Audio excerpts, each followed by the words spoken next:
Breaking news tonight, President Obama has just addressed the nation from the Oval Office. Republican presidential candidate, South Carolina Senator Lindsey Graham joins me now for reaction. All right, good evening, Senator. I'm going to ask you the same question that I asked Mike Huckabee, and that is, you heard the president tonight, and if you were the president, what would you have said differently? What I've been saying for over a year. I would go on offense. We have 3,500 American troops in Iraq. I would go up to 10,000 so we'd have the capability to reinforce the Iraqi security forces to destroy ISIL inside of Iraq. There is nobody left to work with on the ground in Syria. There is no ground component. The president is misleading the public about what we have to work with in Syria. I'd get Sunni Arabs and Turkey. We'd form an army of 80 to 100,000 people. But you know what, Senator, when you say that, the president said tonight that he's leading a coalition of 65 nations. I don't know what those nations are, but it's a lie. You're saying he's not doing that? Here's what I'm telling you. I've just been on my 36th trip. You want me to tell you what I found? Yeah. You know who we're training in Syria? Who? The YPG. They're Kurds, which are cousins of the PKK, a terrorist group inside of Turkey.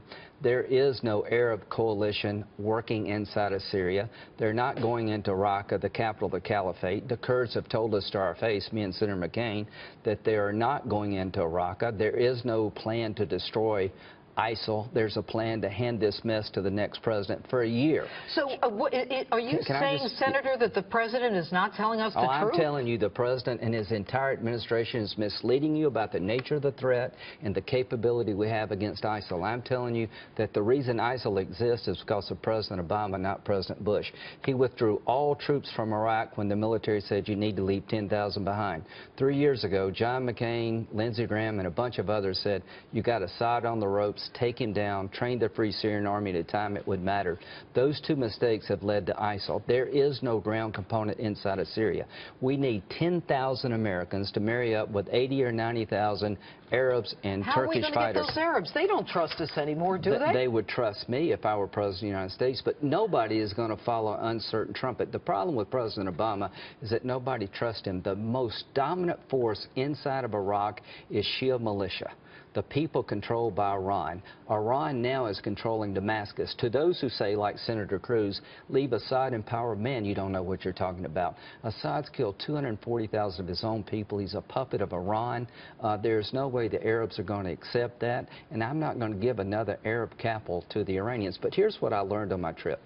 Another 9/11 is coming here. This is not about lone wolves.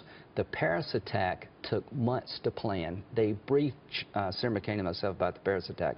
I was blown away about the coordination, the planning, and really the sophistication of that attack. How do you know another 9/11 type attack is coming here? Because the people who planned Paris want to come here. I can tell you where the attack is coming from. It's coming from Syria. Raqqa, Syria, and I can tell you who's planning it, the leadership of ISIL. The Paris attack was coordinated 6 to 8 months in planning, very sophisticated, and they want to hit us here at home. What President Obama is not telling us. Are we prepared for it, Senator? No. Here's 3 things we're doing that are to make us unprepared.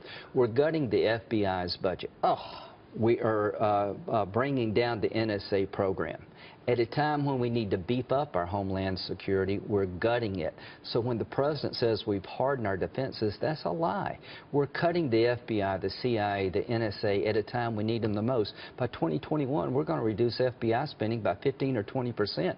The NSA program is going dark. Let me ask you this. You know, the president started out by saying, we are taking out the ISIL leaders, we're taking out the heavy weapons and the oil tankers. He's overselling. Is he overselling, or is he not telling us the truth? We've had tactical successes in Iraq and Syria, but there is no strategy. But if 80% of our sorties are not dropping bombs... That's beginning to change, but you don't destroy them from the air. He says, I don't want to get drawn into a ground war. If I'm President of the United States, we're going to have a ground war against ISIL. But what about going after the oil? Well, we're doing that finally after 2 years.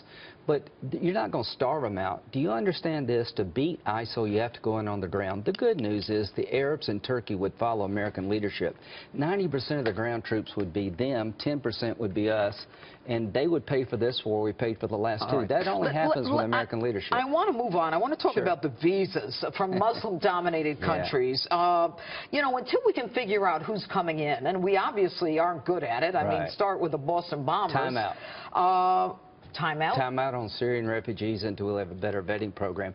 But here's what I'm worried about, and I'm most concerned about the California episode. Was she radicalized before she got married? Was this a terrorist arranged marriage?